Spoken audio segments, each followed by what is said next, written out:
Hola, ¿cómo están? Bueno, voy a pasar a explicarles bien cortito el informe de laboratorio. Ya lo expliqué por Zoom, pero para aquellos que no pudieron conectarse, para que les quede una referencia, ¿sí? En primer lugar, van a hacer una portada. Obviamente la portada siempre tiene como función indicar los datos personales y los datos del trabajo. En esa portada también pueden poner el punto 2, que es el título, lo van a elegir ustedes en relación a todos los contenidos que se van trabajando en el informe. La parte 3 del informe son los objetivos. Los objetivos los van a elegir ustedes. A mí, por ejemplo, se me ocurriría como objetivo reconocimiento de las organelas observadas en las células al microscopio, ¿sí?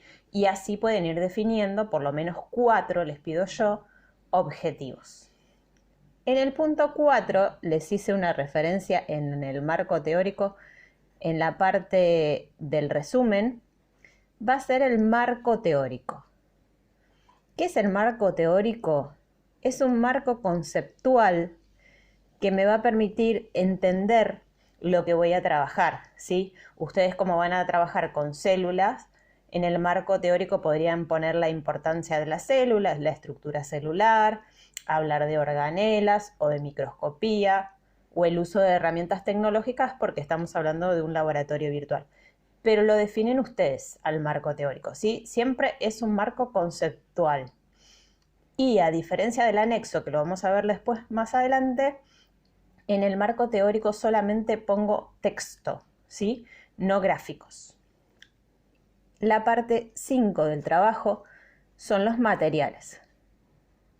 En los materiales ustedes van a enumerar todos y cada uno de los materiales que se tienen que usar en cada uno de los procedimientos de las células que se utilizaron en este trabajo, ¿sí? Por ejemplo, para la observación de cebolla, necesito, además de la cebolla, necesito un bisturí para cortarla, una pinza para sacar la catáfila, un portaobjetos para colocarla, una gotita de agua para que pegue. Esos son el microscopio para realizar la observación. Son todos los materiales necesarios, ¿sí? Para ese procedimiento. Hay otros procedimientos donde además necesitan tintes. Entonces ahí también van a enumerar en materiales las tinciones que se fueron usando. Punto 6 habla de procedimiento. Yo les aconsejé que en procedimiento realicen y expliquen el procedimiento para cada una de las células que se fueron pidiendo, ¿sí?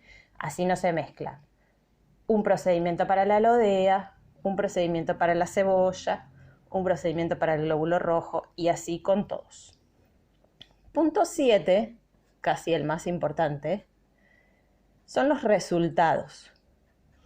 Los resultados los vamos a dividir en partes. Por un lado vamos a tener los gráficos.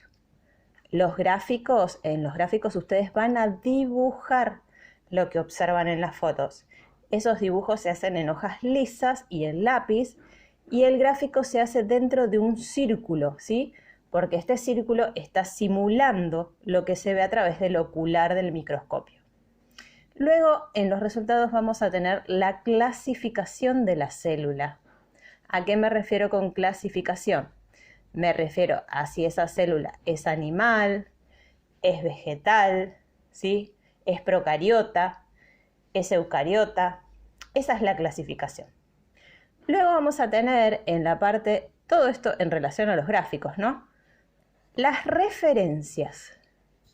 ¿Qué son las referencias? Las referencias es ponerle el nombre a cada una de las organelas que se observan en el gráfico. Y ojo cuando hacen una flechita para indicar la referencia, porque la punta de la flechita tiene que estar indicando a la organela. Supónganse que yo hago una célula, ¿no? Y este es el núcleo.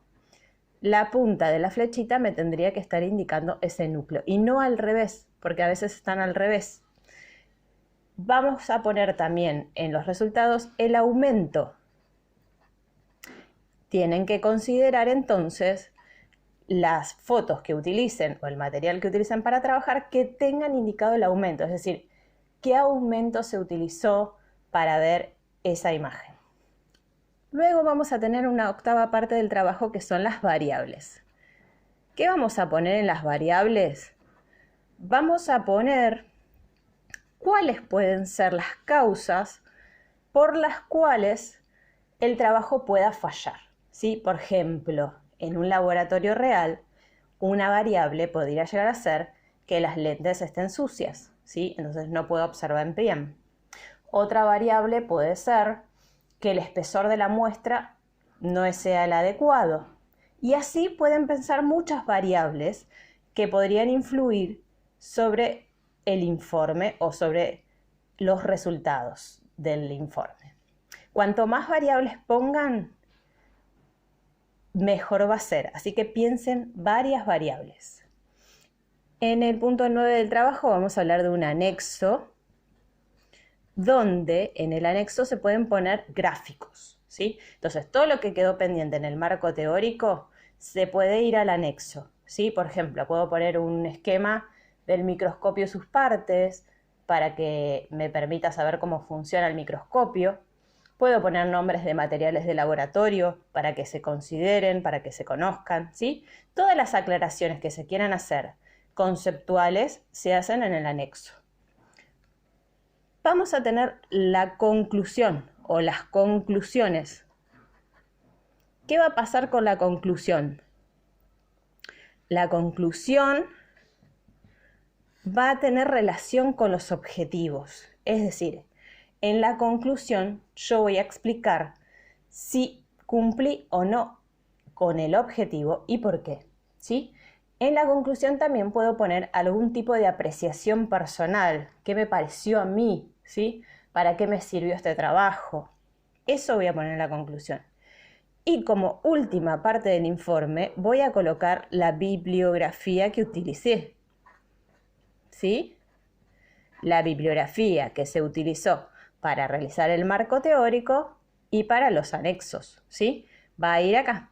Ojo, porque lo que se tiene que hacer en el marco teórico es colocar un asterisco, por ejemplo, asterisco 1 de un párrafo que seleccione de un autor y después pongo la bibliografía asterisco 1 y pongo de dónde lo saqué.